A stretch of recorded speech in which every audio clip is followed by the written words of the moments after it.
When a private company wants to grow, innovate, or expand globally, it often needs more capital than it can raise through internal profits or private funding. One of the most transformative ways to raise this capital is by going public, through an initial public offering IPO. This chapter explains what an IPO is, how it works, and why it matters for companies and investors globally. An initial public offering IPO is the process through which a private company offers its shares to the public for the first time. Before an IPO, the company is typically owned by a small group of founders, early investors, and employees. By going public, the company invites outside investors to become shareholders by purchasing its stock on a public exchange. This process transforms the company into a publicly listed entity, subject to increased regulatory oversight, public reporting obligations, and of course, market pressures. There are several strategic reasons for a company to pursue an IPO. Raise capital for growth, expanding into new markets, R&D, acquisitions, repay debt. Provide liquidity to existing shareholders, including early investors and employees with stock options. Gain credibility and visibility in the public eye, and create a market for its shares, enabling easier future fundraising. The IPO process typically involves the following steps. 1. Appointing investment banks, underwriters. The company hires one or more investment banks to act as underwriters. Their role is to value the company, manage regulatory filings, set the IPO price, and sell the shares to institutional clients. 2. Regulatory filings. In the US, the company files a Form S-1 with the Securities and Exchange Commission, SEC. In other jurisdictions, for example, UK, Saudi Arabia, there are similar disclosures required by local regulators. 3. Due diligence and roadshow. The underwriters and lawyers conduct detailed analysis and legal reviews. Then, the company's executives go on a roadshow, a marketing tour to pitch the IPO to institutional investors. 4. Pricing and allocation.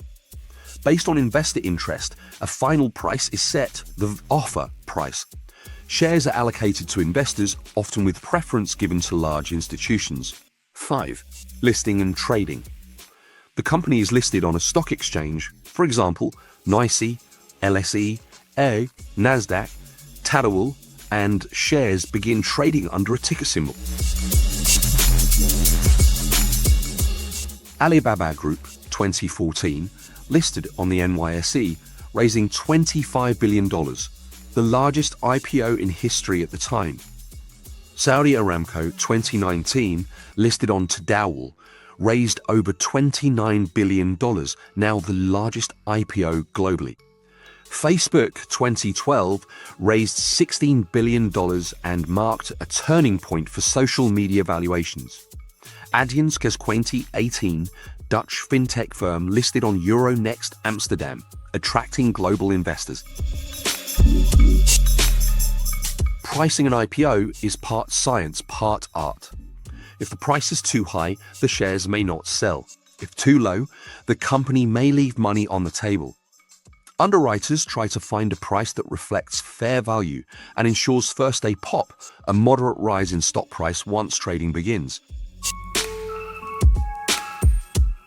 Traditional IPO, shares are sold to institutional investors before the listing. Direct listing, the company does not raise new capital. Existing shares simply become tradable, used by Spotify and Coinbase. SPAC, a special purpose acquisition company.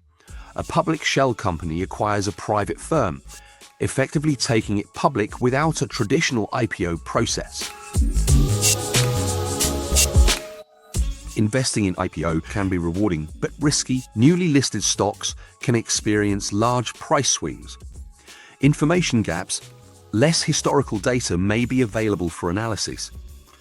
Lockup periods, founders and insiders are often restricted from selling their shares for 6 months post-IPO.